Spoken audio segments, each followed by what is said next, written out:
কারণে মন খারাপ বলো মা বলো। মা বললেন বাবা কুফা নগরীতে একজন নাস্তিকের আবির্ভাব হয়েছে, যে আল্লাহ মানে না, রাসূল মানে না, খোদা মানে না। প্রত্যেকদিন নাস্তিকের হাজার হাজার মানুষের আসর বসে, আর এই লোকগুলোকে আল্লাহর পথ থেকে দূরে নিয়ে নাস্তিক বানাচ্ছে। এই কারণে আমার মন খারাপ। বাবা বাসায় একটু আয়।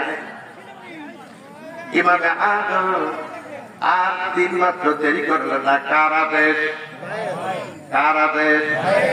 নবীজি বলেছেন হুয়া জান্নাতুকা ওয়া নারুকা। তোমার মা বাপ তোমার জন্য জান্নাত কিংবা জাহান্নাম। তোমার মা বাপ যদি তোমার জন্য দোয়া করে তুমি জান্নাতে যাবে, কোনো সন্দেহ নাই। তোমার মা বাপ যদি তোমার জন্য বদদোয়া করে, তোমার জন্য অবস্থা বিভিন্ন ব্যবস্থা আছে, আমি সেটা নাই বললাম। মা দেখেছে ইমামে আজম আবু হানিফাকে, দৌড়ে আসলেন, এসে দেখেন মায়ের মনটা খারাপ। ছেলে বললেন মা মনটা কেন খারাপ গো? তোমাকে কেউ কি ঝগড়া লেগেছে তোমার সাথে? কয় না বাবা না না। মন খারাপ কেন? কেউ তোমাকে রাগ করেছে না? ইমামে আদম সবেমাত্র মাদ্রাসার ছাত্র বললেন মা ও মা জননী, আপনি আমার জন্য একটু দোয়া করুন মা।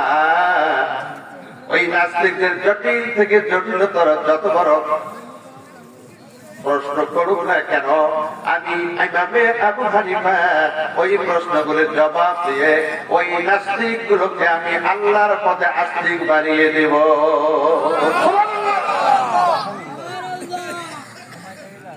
বিকেল বেলা খবর পৌঁছিল, বিকেল বেলা প্রত্যেকদিন নাস্তিকের আসর জমে।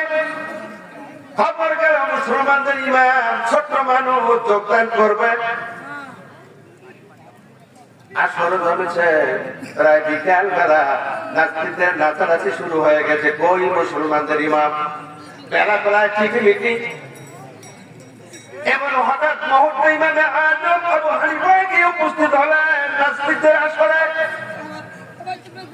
নাস্তিকের যিনি পাত্রী ছিলেন, প্রথম প্রধান লিডারশিপ, লক্ষ লক্ষ মানুষের আসর জমেছে। বললেন ও নাস্তিক লিডার, পাত্রীকে বললেন আমি হতে পারি ছোট মানুষ, তুমি কত বড় প্রশ্ন করাইয়া আমাদের মুসলমানদেরকে তুমি নাস্তিক বানাচ্ছ? কত ইচ্ছা প্রশ্ন আমাকে করো, আমি তোমাদের এই প্রশ্নগুলির জটিল থেকে জটিল উত্তর দেব ইনশাআল্লাহ। উপস্থিত মণ্ডলীকে বললেন, জনমণ্ডলীকে, ভাইরা আমার, যিনি প্রশ্ন জানেন তিনি কি বড়, না যিনি প্রশ্ন জানেন উত্তরও জানেন তিনি বড়? আপনারা কি বলেন? যিনি প্রশ্ন জানেন উত্তরও জানেন উনি বড়। বললেন যদি তাই হয়, নাস্তিক প্রশ্ন করবে আর আমি জবাব দিব, তাহলে আমি যদিও ছোট মানুষ, আমি প্রশ্ন জানি উত্তরও দিব, আমি বড়। কি বলেন?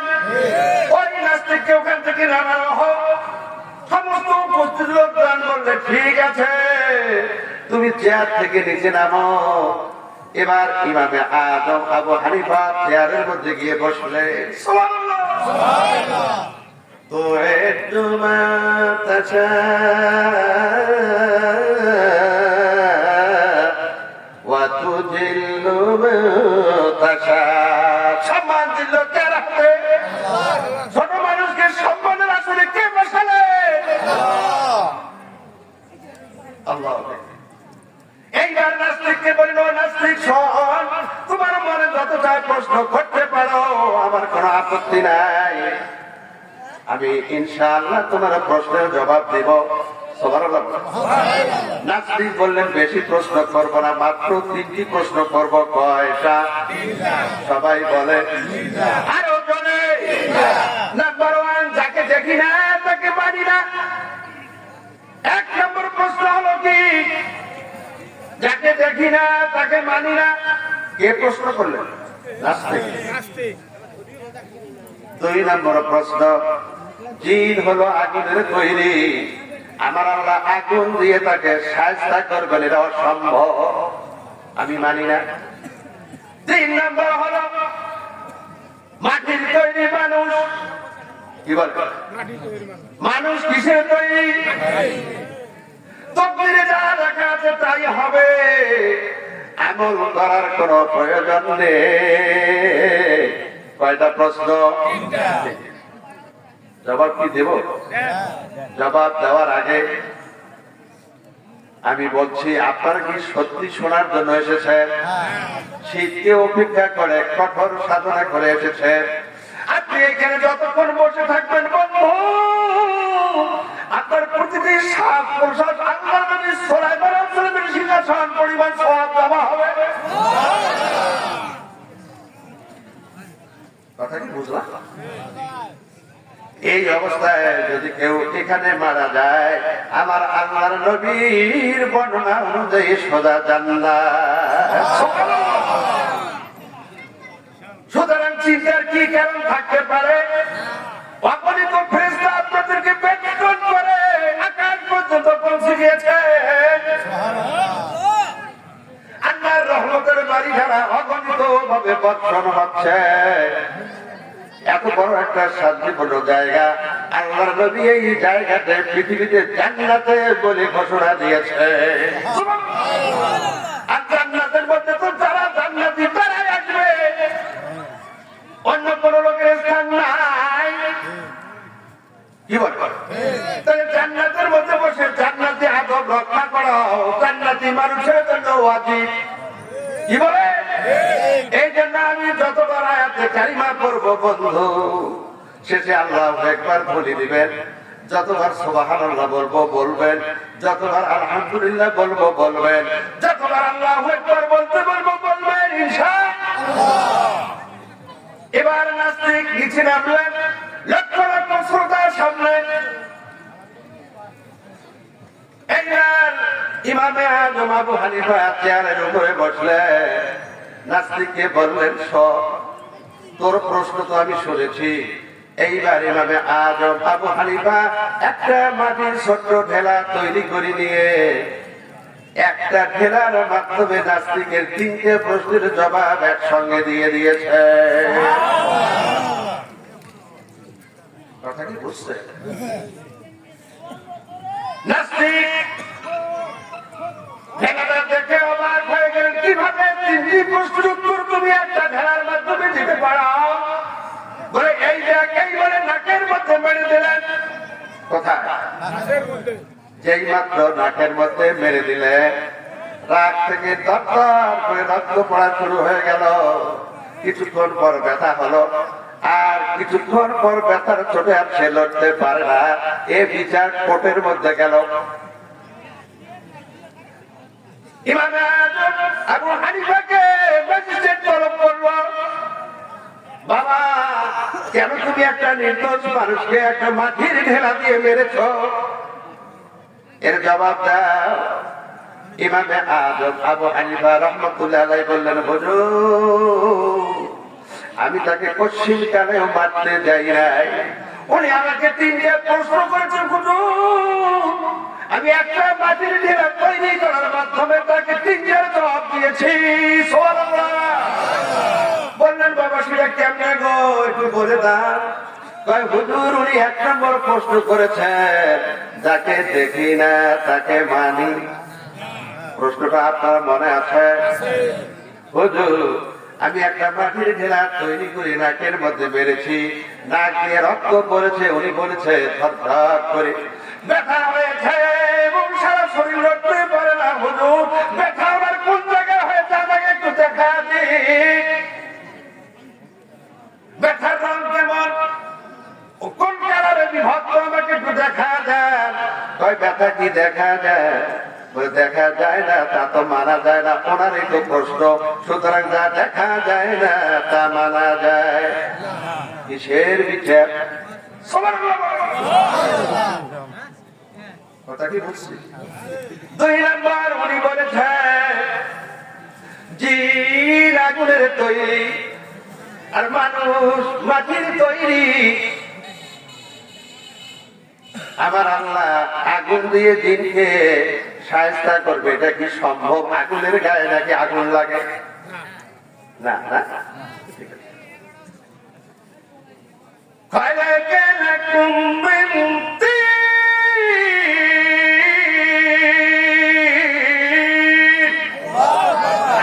মানুষকে মাটি দিয়ে তৈরি করেছি, মাটির তৈরি মানুষ, মাটির ঘেরা তৈরি করে মাটির মানুষকে আমি মেরেছি। এটা যদি মানুষের গায়ে লাগে বিষয় ব্যথা হয়, রক্ত পড়ে। তাই আমার আল্লাহ আগুন দিয়ে জিনকে তৈরি করেছে, আগুন দিয়ে মনে হয় আল্লাহ শায়েস্তা করতে পারবে না। পারবে? যদি পারে, উনি প্রশ্ন করেছেন যে আগুনের তৈরি জিনকে আগুন দিয়ে আমার আল্লাহ শায়েস্তা করবেন, মানি না, বিচার কিসের? কথা কি বুঝছে? আর একটা কথা, প্রশ্ন আর কয়টা থাকলো? 3 নম্বর প্রশ্ন হলো, কপালে যা আছে তাই হবে, আমল করার কোন প্রয়োজন নাই।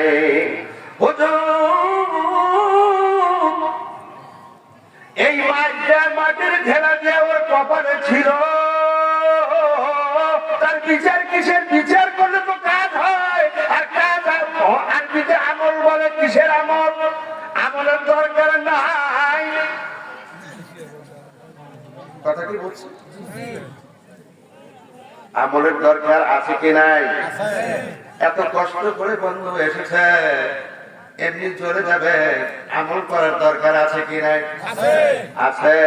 যদি থাকে, আমলের নিয়তে একটু বসে যায়, মনে করবো জীবনের আজকে আমার শেষ মাহফিল, আমি আর নাও পেতে পারি, আমলের নিয়তে একটু আল্লাহর কাছে বসে যায়, রাজি আছি।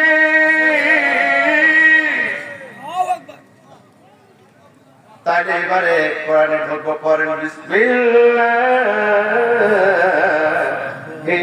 রহমানির রহিম। পরম করুণাময় আমার আল্লাহ রহমানুর রহিম, তার নামে আরম্ভ করছি। আল্লাহু আকবার। আমি পবিত্র কোরআনুল কারীম 9 পারা সূরা আনফাল থেকে 1 নম্বর আয়াতে কারিমা তেলাওয়াত করেছি। কোন পারা? কয় পারা? কোন সূরা? আনফাল, আয়াত নম্বর 1। ও বন্ধু, আল্লাহর নবী যখন মদিনায় ছিলেন তখন সূরাটা নাযিল হয়। সুবহানাল্লাহ। সূরাটার মধ্যে মোট আয়াত আছে 75টি, রুকু আছে 10টি, আর আমি যে আয়াতে কারিমা তেলাওয়াত করছি নাম্বার কত গো? 1। সুবহানাল্লাহ। নফল হলো 1 বছর, বহু বছরে আনফাল। অতিরিক্ত যাহা কিছু করা হয় তার নাম নফল। কথা কি বুঝছি? জোহরের শেষে 2 রাকাত নফল আছে কি নাই? মাগরিবের পর 2 রাকাত নফল আছে কি নাই? এশার পর 2 রাকাত নফল আছে কি নাই? বাংলাদেশ থেকে নফল প্রায় বিদায়, নফল আর লাগে না। জুমার নামাজ শুরু হয়ে গেল, হুজুর সালাম ফিরালেন, সালাম ফিরে দেখবেন মুরব্বি চাইছে, তার মধ্যে মুয়াজ্জিন আছে, কারণ না থাকলে ওটাও যাইতো। কি কয়? মুয়াজ্জিন আর মুরব্বি চাইছে 2-4 জন লোক, তারা সুন্নতে মুআক্কাদাও পড়ে না, নফল তো দূরের কথা, বাংলাদেশ থেকে নফল প্রায় বিদায়। আপনি এমন কোন পৃথিবীতে আল্লাহর ওলি দেখাতে পারবেন না, আল্লাহর প্রিয় বান্দা দেখাতে পারবেন না নফল ছাড়া হয়েছে। কথা কি বুঝলেন? অতিরিক্ত যাহা কিছু করা হয় তার নাম। ও বন্ধু, আপনি 2 জন চাকর রেখেছেন, কয়জন? সবাই বলেন। একজন চাকর 10টার সময় কাজে যোগ দেয়, আর 4টা ঠিক মিনিটের কাটা 12টার সাথে বাজারের সাথে সাথে চলে যায়। আর একজন চাকর 10টায় শুরু করে, কিন্তু ঘরের কাটার দিকে দেখে না, 4টের সময় ওঠার পর ও নিজের গৃহস্থর কিছু খড়ি কেটে দেয়, অথবা মাছ মেরে দেয়, অথবা কোনো বাজার খরচ করে দেয়, না মানে গৃহস্থর পাশে পাশে একটু এমনি সময় দেয়। এটা হলো ওভার ডিউটি। কি ওভার? আর আগের ডিউটি ছিল 10টা থেকে 4টা পর্যন্ত কম্পালসরি, এটা আবশ্যকীয়, আর ওটা ওভার ডিউটি নফল। যে গৃহস্থর কাজ করে দীর্ঘ 10 বছর থেকে কাজ করে, কত বছর? গৃহস্থর সাথে এই দুই শ্রমিকের এমন সম্পর্ক হয়েছে, এবার আপনার বিবিকে হাতে ছেড়ে দিলাম, বলেন তো এই দুই শ্রমিকের মধ্যে গৃহস্থ এবং গৃহস্থিনী কাকে বেশি ভালোবাসবে?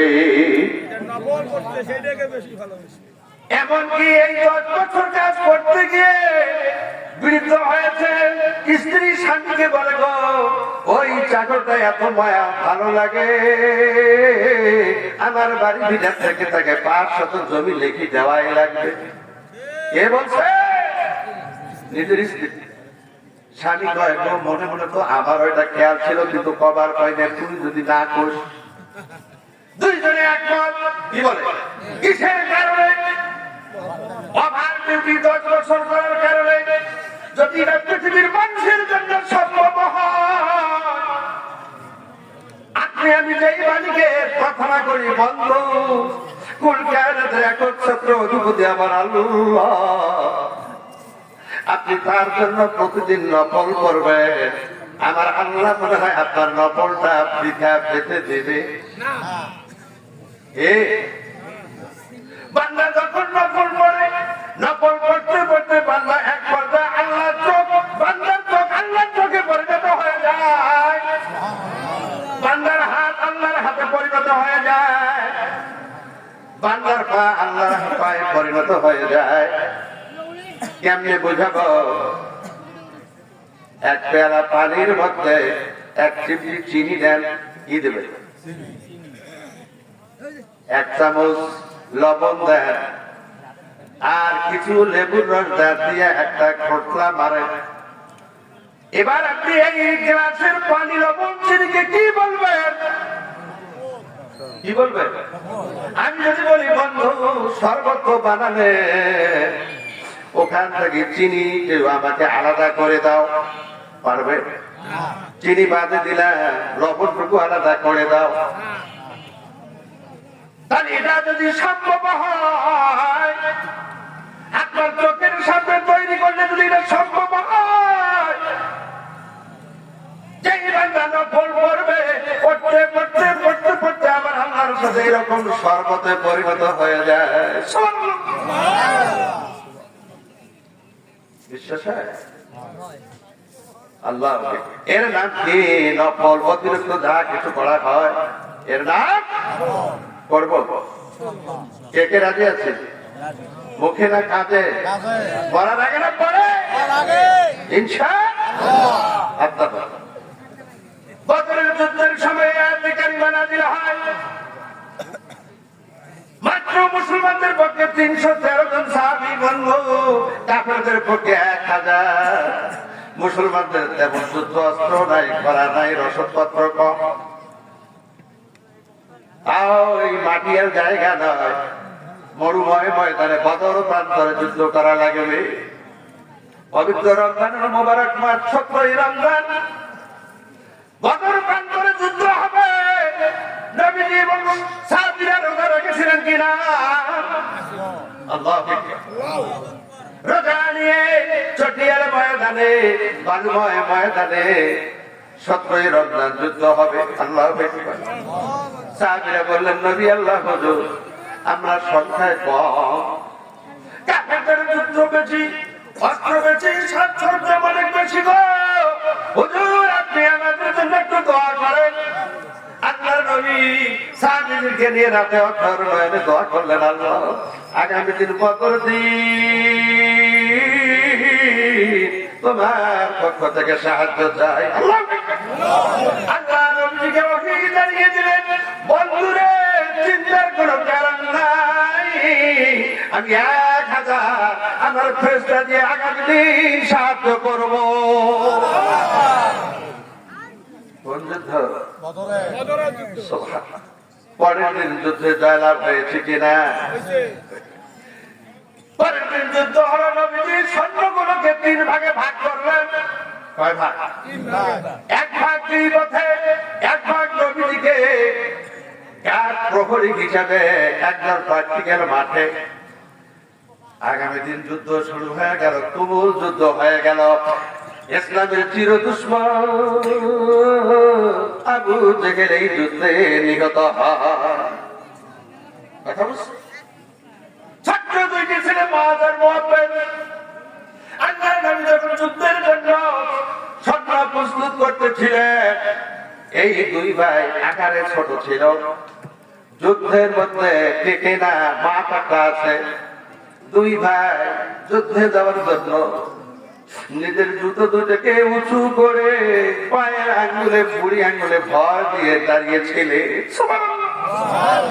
নবীজি ছেলে দুটির দৃশ্য থেকে মুচকি মুচকি হাসলেন। আর বুঝতে পারলে ছেলে দুটি মনে করে, যদি আমরা ছোট, আমাদেরকে আল্লাহর নবী বাদ দেয়, তাহলে আমাদের যুদ্ধে যাওয়া হবে না। আঙ্গুলে ভর দিয়ে, বুড়ো আঙ্গুলে ভর দিয়ে একটু লম্বা হয়ে দাঁড়ানোর চেষ্টা করেছে। আল্লাহর নবী 2 জনকে সিলেক্টেড করলেন যুদ্ধের জন্য।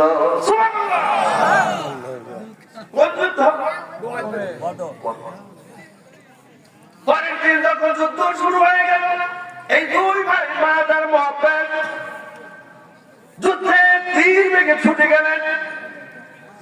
গিয়ে বৃদ্ধ এক লোকটাকে দেখে বলেন, চাচা আমরা 2 ভাই, আপন ভাই। আবু জেহেলকে আমরা চিনি না, আমরা শুনেছি নবীজির সবচেয়ে বড় দুশমন। চাচা দেখা দেন এইখানে কে? আবু জেহেল। বৃদ্ধ লোকটি আবু জেহেল দেখিয়ে দেন, বাবা ওই দেখ, যে লোকের মাথা সবচেয়ে উঁচু, লম্বা দেখা যায়, ওইটা আবু জেহেল। এই লোকটি বলতে দেরি,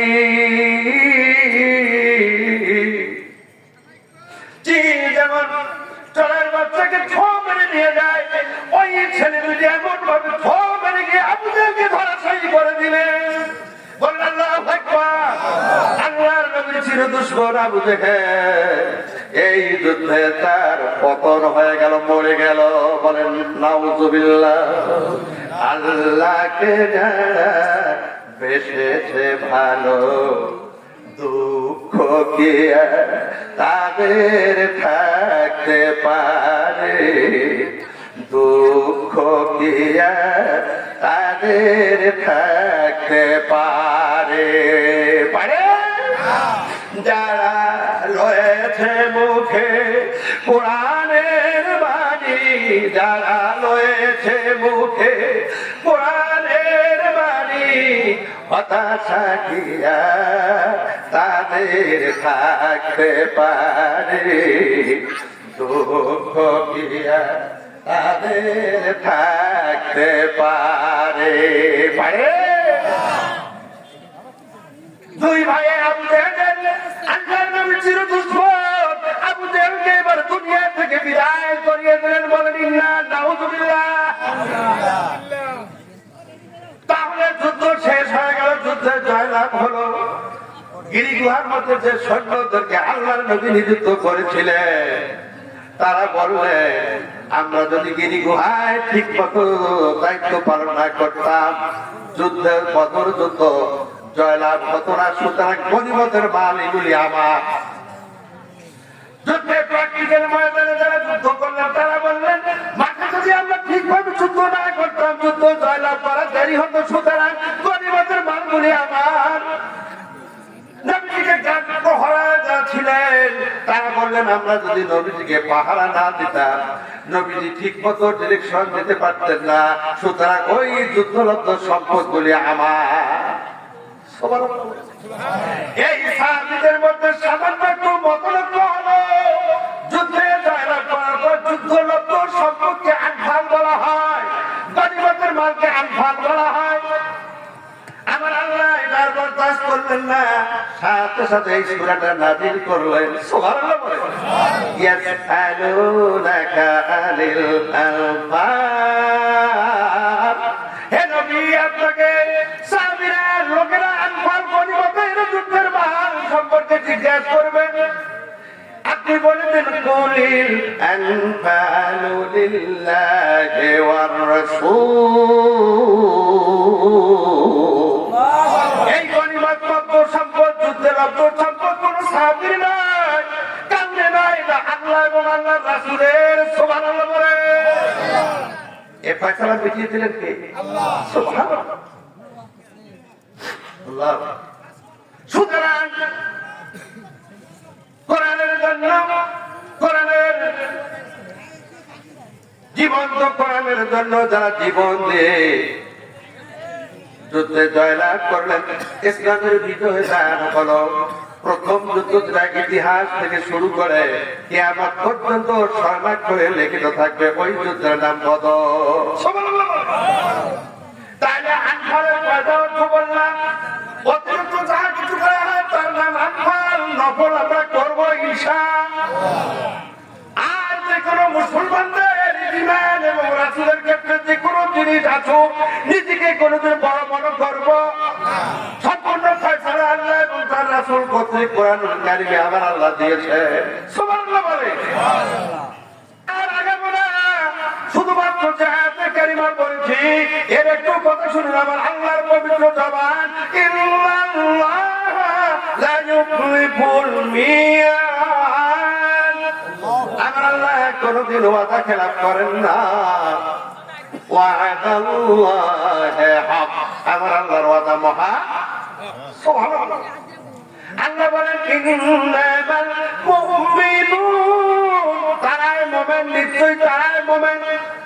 আমি যদি বলি আপনি মুমিন না, আপনার সাথে আমার বাদানুবাদ বাঁধবে। কি করব? আমি মুমিন না, মানে কি করব? এইবার আমার আল্লাহ ফয়সালা দিচ্ছেন, ইন্নামাল মুমিনুন, তারাই মুমিন। আমরা বললাম আল্লাহ বলেন বলেন বলেন, কে মুমিন? আমার আল্লাহ জবাব দেন, আল্লাযীনা ইযা যুকিরাল্লাহু ওয়াজিলাত কুলুবুহুম।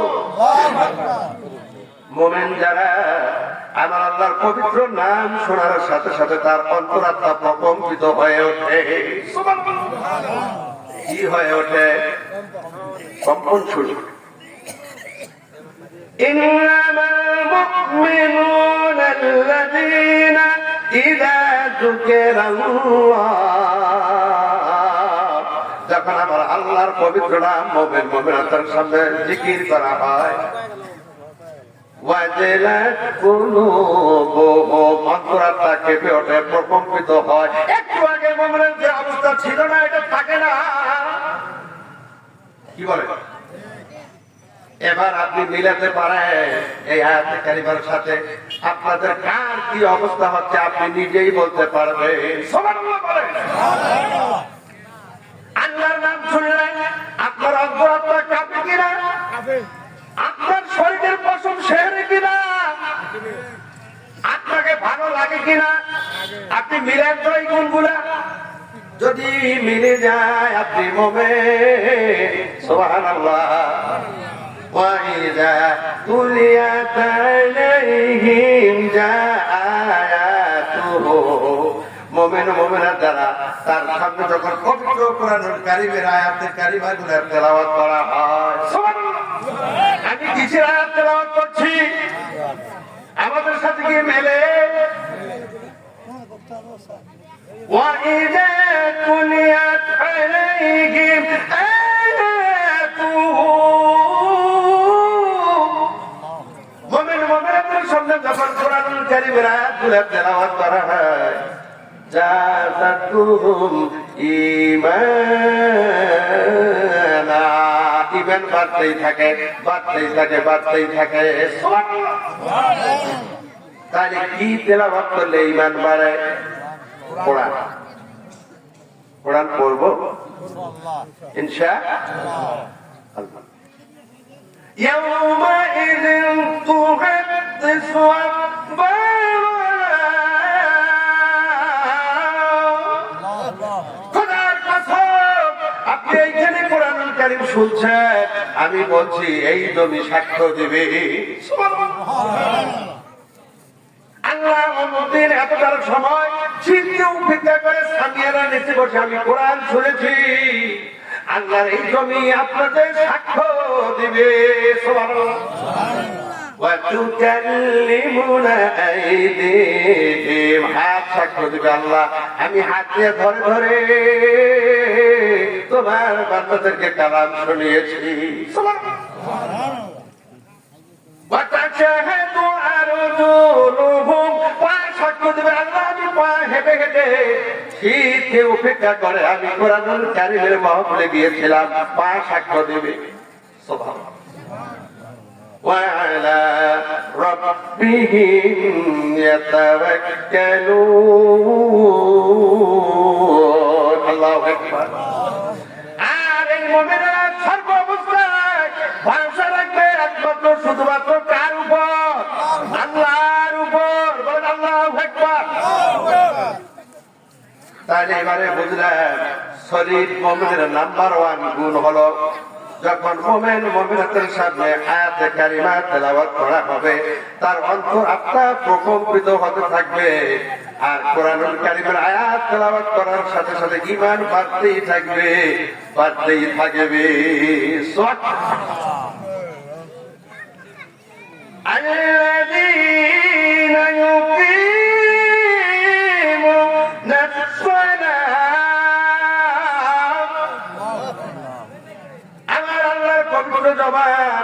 মুমিনের চতুর্থ নম্বর গুণ হলো তারা নামাজ কায়েম করবে। কি করবে? সবাই জোরে জোরে বলেন। কি কায়েম করবে? নামাজ কায়েম করবে। 5 ওয়াক্ত নামাজ ঠিক করবে, জামাতের সাথে ওয়াক্ত মতো আদায় করবে। নিজে আদায় করবে, অধীনস্থ যারা আছে ছেলে মেয়ে ভাই বোন মা বাবা ফ্যামিলিতে যা আছে সবাই মিলে নামাজ তারা পড়বে। এর নাম কায়েম। কি করবে? فذلك الذي يدعو اليتيم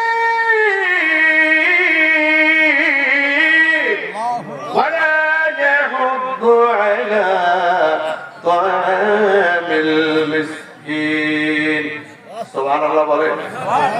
আমরা বললাম প্রভু তোমার যদি আমরা নামাজ পড়ি তুমি আমাদেরকে কি দিবা গো? আল্লাহু আকবার। আল্লাহ বলেন আল্লাযী আত'আমাহুম মিন জু'। যে ব্যক্তি নামাজ পড়বে যখন তাকে খিদা লাগবে আমি আল্লাহ ওই খিদার মুহূর্তে তাকে পেট পুড়ে খেতে দেব। কি করবে? কি কাজ করবে? নামাজ। وآمنهم من خوف।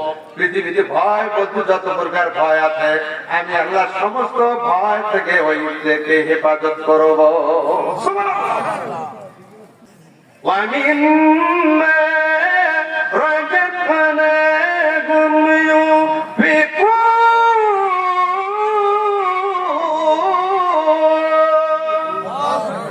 আমি আল্লাহ তাদেরকে যা রিজিক দিয়েছি এর থেকে আল্লাহর রাস্তায় খরচ করবে। কার চিহ্ন? মুমিনের চিহ্ন, সলিড মুমিনের চিহ্ন। আমি আল্লাহ তাদেরকে যা রিজিক দিয়েছি আয়াতটা ভালো করে বোঝেন। ওর থেকে সব না কিছু কিছু করে আল্লাহর রাস্তায় খরচ করবে। এটা সলিড মুমিনের চিহ্ন। আপনি নামাজ পড়েন, নামাজি হতে পারেন। আপনি হজ করেন, যাকাতে হজ করতে পারেন। আপনি যাকাত দিলে যাকাত দিতে পারেন। কিন্তু সলিড মুমিন হতে গেলে আপনাকে আল্লাহর রাস্তায় কিছু কিছু করে খরচ করা লাগবে। রাজি আছি?